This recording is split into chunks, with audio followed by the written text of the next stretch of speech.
भारतीय chief of defence staff यानी तीनों सेनाओं के एकीकृत कमांडर श्री चौहान ने भविष्य के युद्ध के बारे में बात की है।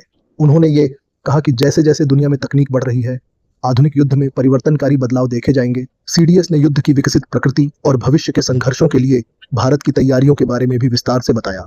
कौन से 3 नए तरीकों से होगा युद्ध? सीडी देशमुख ऑडिटोरियम में बोलते हुए सीडीएस ने भविष्य के युद्ध को नया आकार देने वाले 3 प्रमुख तकनीकी रुझानों की बात की और कहा कि इसमें रोबोटिक्स और ऑटोमेशन, स्वचालन, गति और वेग और युद्ध का आर्टिफिशियल इंटेलिजेंस होना शामिल होगा।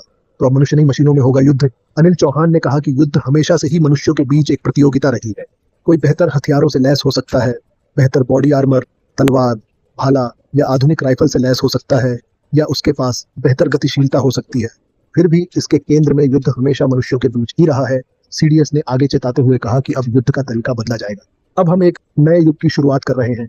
अब तक जो युद्ध मनुष्यों के बीच हो रहे थे, कल इसमें मशीनें जगह ले लेंगी।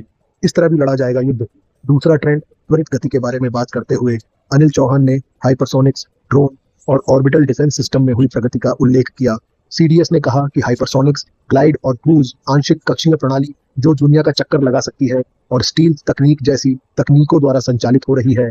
उन्होंने कहा कि छोटे क्रॉस सेक्शन वाले ड्रोन दिखते नहीं हैं और उन्हें निशाना नहीं बनाया जा सकता।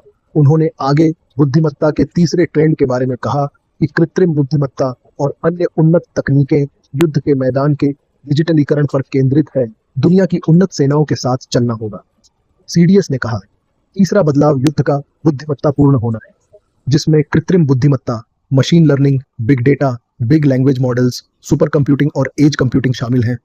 इसका परिणाम युद्ध के मैदान का व्यापक डिजिटलीकरण है। सीडीएस चौहान ने उन्नत सेनाओं के साथ कैचअप गेम से अलग होने के महत्व पर भी जोर दिया। उन्होंने कहा, हमारा लक्ष्य दुनिया की उन्नत सेनाओं के साथ सैन्य मामलों में तीसरी क्रांति में प्रवेश करना है।